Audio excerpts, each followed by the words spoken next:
I uncovered every secret from the last 30 years. And I have given all the proofs of who was involved with Diddy. I have presented the videotape of Diddy's parties as evidence. Now no one can save Diddy and the other celebs. Jay-Z, after watching the rest of the documentary, you'll understand everything. Today, Saturday, January 10th, is a very bad day for Sean Combs because Netflix just dropped what 50 Cent is calling the next chapter of The Reckoning. And this time, it doesn't feel like a continuation. It feels like a message. When this release appeared on Netflix, there was no long promo run, no months of buildup, no press tour explaining what was coming. It simply showed up, quietly, suddenly, almost like it wasn't meant to make noise at first, just to exist. And that alone should tell you something. Because when powerful stories arrive without warning, it's usually not about entertainment, it's about timing. Back in December when Sean Combs' The Reckoning first dropped, people thought that was the full story. 4 parts, carefully structured, a deep dive into Diddy's empire, the allegations, the investigation, the people around him, and the moment right before everything collapsed. That documentary already shook the industry. Careers went quiet, statements stopped, conversations changed. But even then, something felt unfinished. There were moments that cut away too fast, questions that were raised but never followed all the way through, names mentioned without context, gaps that felt intentional, and 50 Cent never hid that fact. He kept saying the same thing over and over, that what people saw was only a portion of what existed. Now, this new release makes that clear, because this chapter doesn't try to explain Diddy's rise. It doesn't walk through his legacy again. It doesn't educate casual viewers. It assumes you already know what happened in December. This time, the focus shifts away from the public story and toward what was happening behind closed doors. And that shift changes everything. Instead of long interviews and historical framing, the tone feels tighter, heavier, more uncomfortable. This isn't about reminding you who Sean Combs was. It's about asking why certain things were never shown before and why they're being shown now. Before we go deeper, make sure you like the video, subscribe, and hit the bell, because this story is moving fast. What makes this release unsettling isn't that it claims to expose new truths outright. It's how it reframes old ones. Moments that once felt isolated suddenly sit next to each other. Conversations that seemed harmless now carry weight. The absence of explanation becomes louder than any accusation ever could. And this is where the timing matters, because this doesn't drop in a vacuum. It drops while legal appeals are pending, while civil lawsuits continue quietly, while the industry remains largely silent, while people who once spoke freely are choosing their words carefully or not speaking at all. That silence is part of the story now. The documentary doesn't say, "Here's what happened." It asks, "Why was this never addressed?" And once that question is asked, it doesn't go away. This release also feels different because it's not aimed at the audience first. It feels aimed inward, toward the industry itself, toward people who understand exactly what certain clips, certain recordings, certain images mean without them needing to be explained on screen. Not everything is spelled out, and that's intentional, because power isn't challenged by shouting. It's challenged by context. This chapter isn't loud, it's patient. It doesn't rush. It lets moments sit long enough for discomfort to settle in. And discomfort is dangerous when it sticks around. What you're watching isn't a sequel trying to top the first one. It's a recalibration, a repositioning, almost like someone saying, "You thought that was everything." It wasn't. And that realization, that the story may not be finished, is what makes today feel different. Because once the idea of more exists, silence stops working the way it used to. What makes this chapter feel heavier is what it refuses to do. There's no dramatic voice telling you what to think, no flashing labels, no narrator spelling out accusations. Instead, the documentary slows down and lets patterns form on their own. It places moments side by side and lets the audience connect them. And that's far more unsettling than being told a conclusion.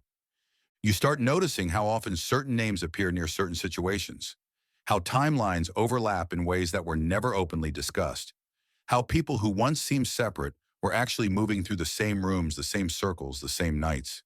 Nothing is shouted. Everything is implied through proximity. And that's where the tension lives, because implication forces memory to do the work. This chapter also feels different because it's not centered on public moments. It avoids award shows, red carpets, and interviews everyone's already seen. Instead, it lingers on the in-between spaces, after parties, private conversations, planning stages, moments before cameras were supposed to stop rolling. The kind of moments that don't usually make it into documentaries. You can feel that shift in tone immediately. The pacing tightens. Scenes don't resolve the way you expect them to. Conversations end early. Footage cuts away right when your brain starts asking questions. And that's not accidental. It's restraint. Restraint signals confidence. It tells you the creators aren't trying to convince anyone. They're simply laying pieces on the table and stepping back. Another thing that stands out is how carefully this release handles context. Nothing appears alone. Every clip, every moment, every voice is surrounded by quiet buildup. You're shown where people were, who else was present, and how often these same configurations repeat over time. Repetition is powerful because repetition turns coincidence into pattern. And patterns are what investigations are built on, not individual incidents. There's also an emotional shift that's hard to ignore. The earlier documentary carried a sense of revelation. This one carries a sense of consequence. The energy feels colder, less reactive, almost resigned, like the story has passed the point of shock and entered the phase where reality settles in. That's when things get dangerous for reputations, because outrage fades, but records remain. What's especially striking is how little commentary is needed. Long stretches pass without explanation, yet the meaning keeps building. You're not told why something matters. You're shown enough to understand that it does. And once you see it, you can't unsee it. This chapter doesn't demand your belief. It assumes your awareness. It trusts that viewers remember what was said months ago. Who denied what? Who stayed quiet? Who spoke too early and then disappeared? It trusts that you can feel the weight of what's missing just as much as what's present. That trust changes the relationship between the documentary and the audience. You're no longer being guided. You're being implicated as a witness.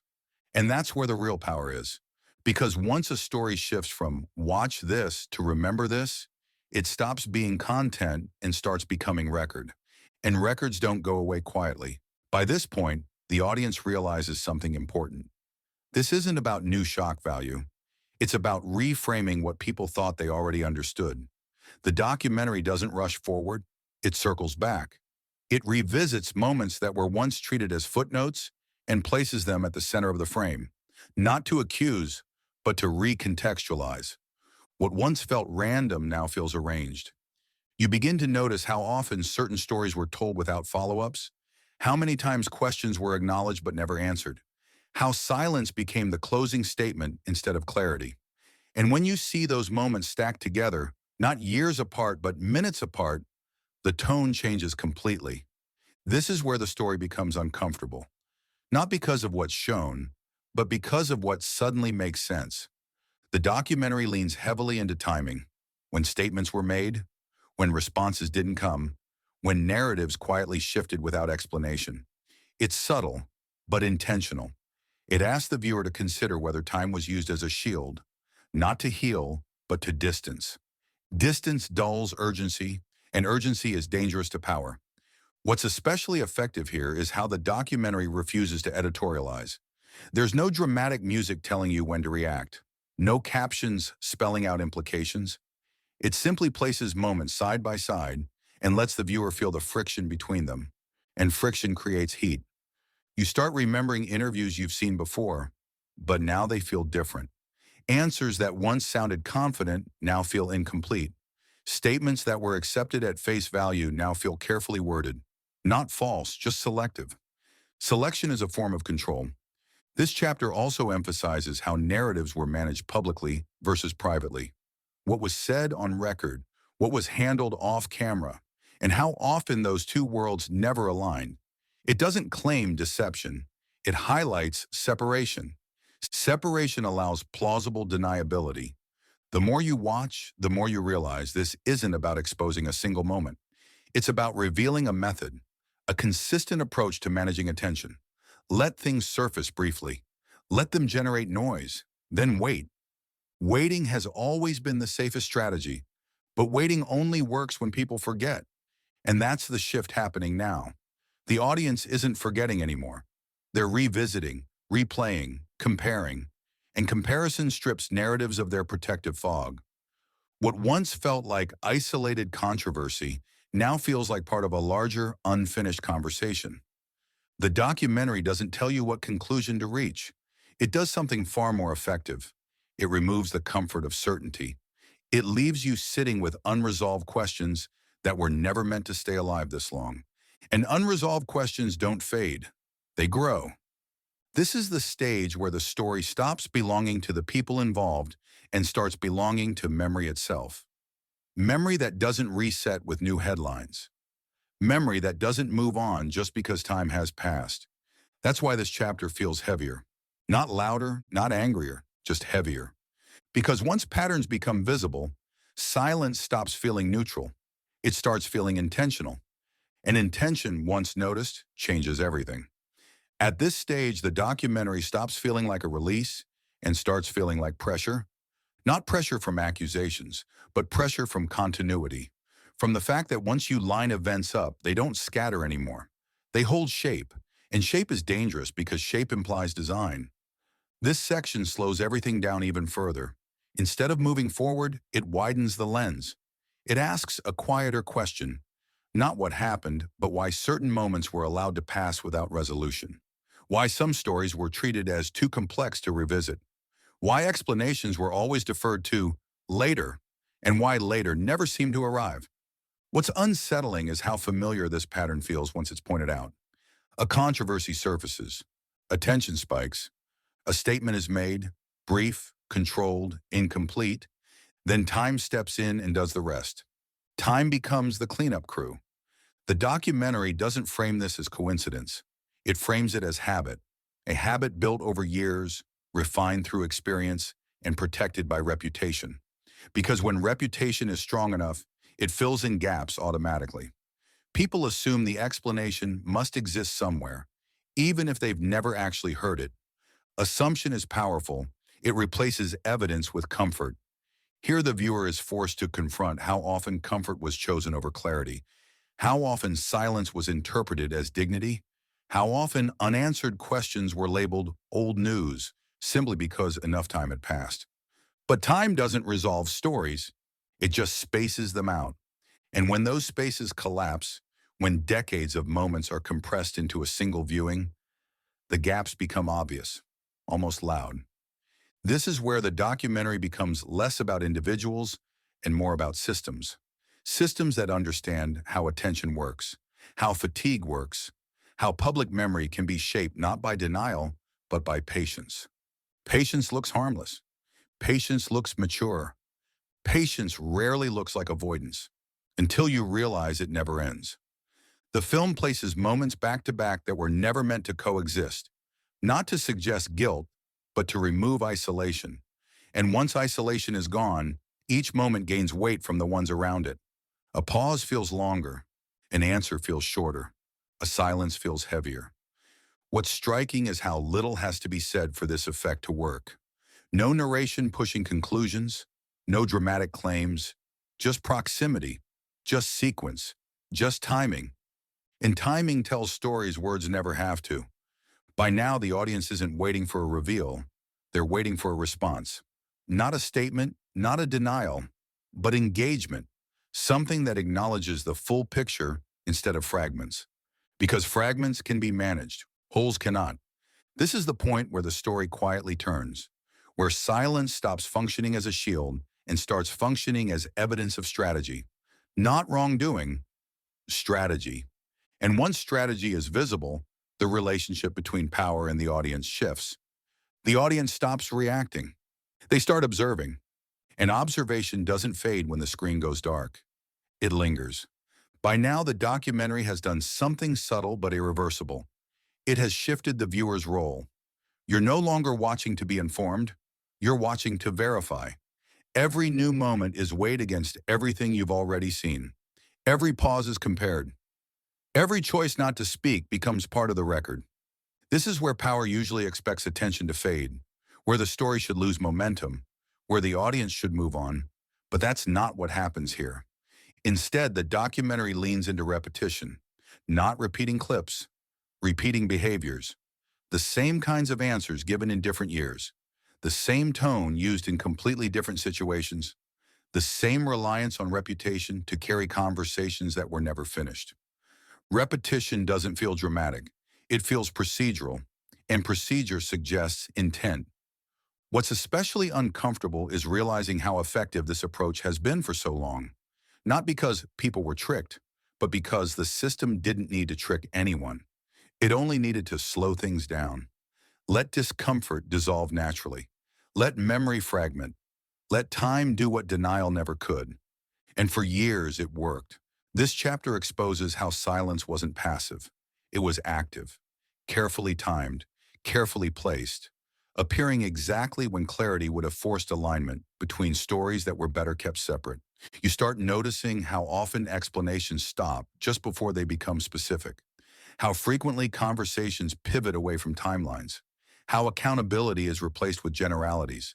Nothing false, nothing provable, just incomplete. Incompleteness is protective because complete stories demand follow-up. Incomplete ones invite patience, and patience has always favored those with control. What makes this section hit harder is that it doesn't accuse, it doesn't escalate, it doesn't even raise its voice. It simply refuses to let moments exist alone anymore. It stacks them, it compresses time, it removes the gaps where forgetting used to live. And once those gaps are gone, the audience sees something they can't unsee: consistency. Not consistency of actions, but consistency of avoidance, of restraint, of knowing exactly how much to say, and more importantly, how much not to. This is where the story becomes heavier, not because new information appears, but because old information stops feeling resolved. Things that were mentally filed away as handled suddenly feel open again, unfinished. The documentary quietly challenges a long-standing assumption that silence equals maturity, that not engaging is a sign of wisdom, that moving on means growth, and it asks a dangerous question without ever saying it out loud. What if silence wasn't strength? What if it was insulation? That question lingers. It doesn't demand an answer. It doesn't need one. Because once the viewer asks it themselves, the balance shifts. At this point, the story no longer needs momentum. It has gravity, and gravity doesn't rush. It pulls. At this stage, something important changes in how the story feels. You're no longer asking what might come next. You're watching how everyone moves now that the room knows it's being watched. Because once patterns are visible, reactions matter more than revelations. The documentary doesn't chase drama here. It slows down. It lets silence stretch just long enough for you to notice who is comfortable inside it and who isn't. That contrast is everything. Some people speak freely, others choose distance, not because they have nothing to say, but because saying anything creates a reference point, and reference points are dangerous when the past is being reassembled instead of forgotten. This is where the audience stops consuming and starts measuring. Measuring tone, measuring timing, measuring how quickly narratives adjust when pressure quietly increases. And pressure does increase. Not loudly, not online, but internally inside the structure that once relied on time to blur details. Time isn't blurring anything anymore. Every interview that resurfaces now feels different. Every old clip carries new weight. Statements that once felt neutral suddenly feel calculated. Not false, calculated. Designed to say enough without ever closing the loop. That's the tension living underneath this part of the story. Nothing explosive happens here, and that's exactly why it works. Explosions burn out. Patterns don't. Patterns settle in. They stay. They don't ask to be believed. They simply repeat until recognition becomes unavoidable.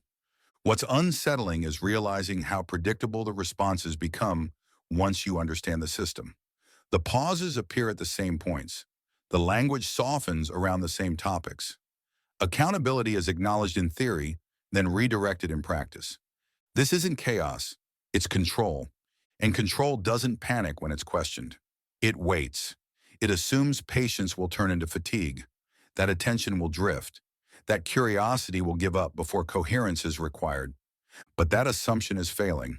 The audience isn't asking louder questions. They're asking steadier ones.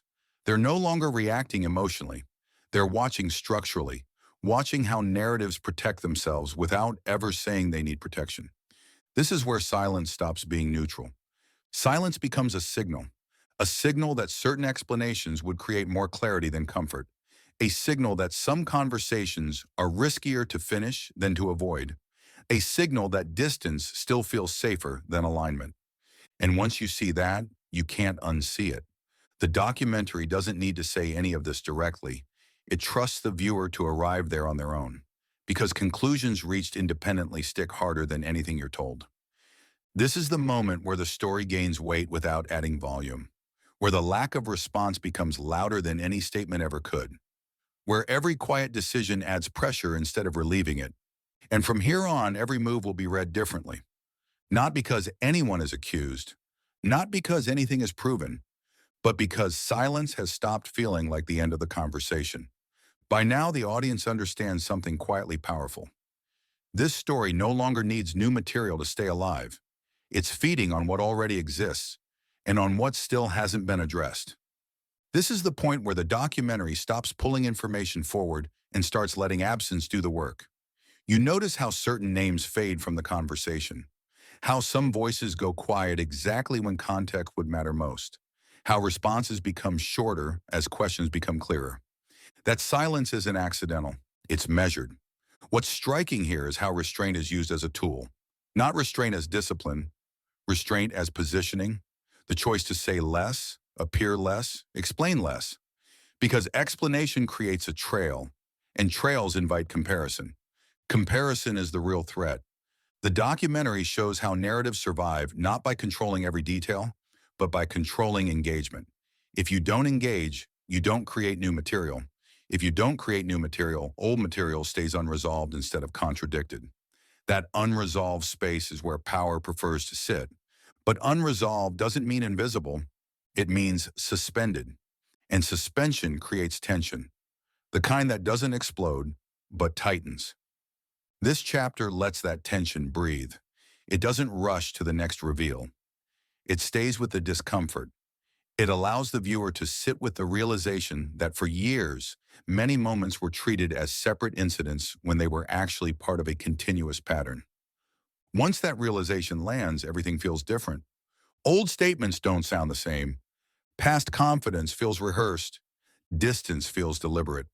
Not because anything new was proven, but because coherence starts replacing coincidence. The audience begins to notice who remains comfortable speaking broadly and who avoids specifics, who embraces clarity and who keeps circling around it. These aren't dramatic shifts. They're subtle. But subtlety is where long-term strategies live. This is where the documentary becomes dangerous, not to individuals, but to systems. Systems that rely on patience outlasting curiosity. Systems that expect attention to move on before connections fully form. That expectation is no longer safe because the audience isn't rushing, they're waiting, watching, logging. And quiet observation doesn't burn out the way outrage does. It doesn't need new fuel. It feeds on consistency. The more consistent the avoidance, the clearer the structure becomes. This is the phase where the story stops asking for reactions and starts inviting evaluation. An evaluation doesn't require belief. It requires memory. Memory that now stretches across years without gaps.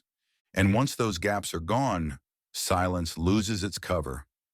It no longer feels like maturity or restraint. It feels like a choice that keeps repeating itself. And repetition, when noticed, becomes the loudest statement of all. This is where everything shifts, not because of a single clip, not because of one shocking moment, but because the story stops feeling accidental. Up until now, it's been easy for people to tell themselves this was just noise, just another documentary, just another cycle of headlines.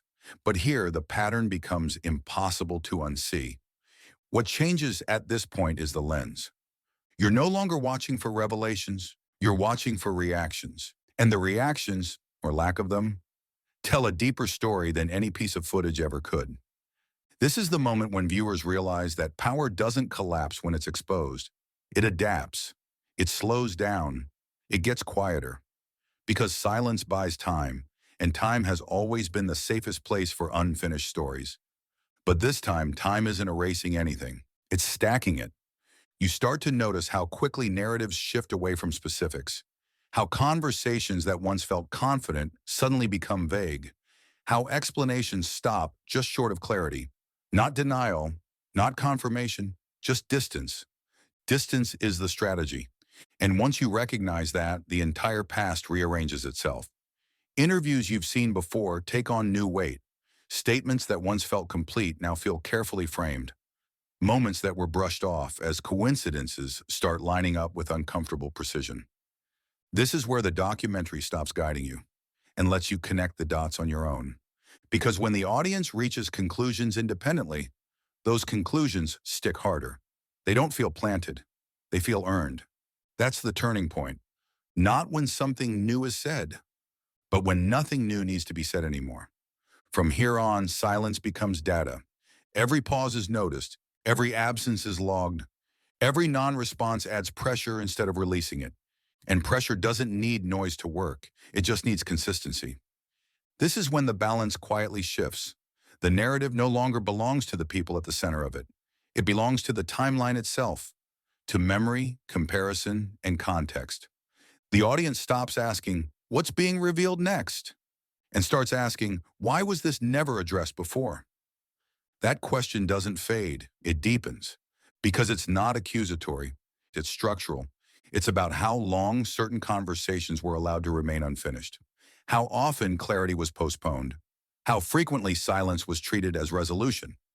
Once viewers recognize that pattern, the story becomes irreversible. Not louder, not messier, just heavier. From this point forward, everything that follows is measured against what didn't happen in the past. And that's a standard silence can't escape. This isn't the peak of drama. It's the point of no return.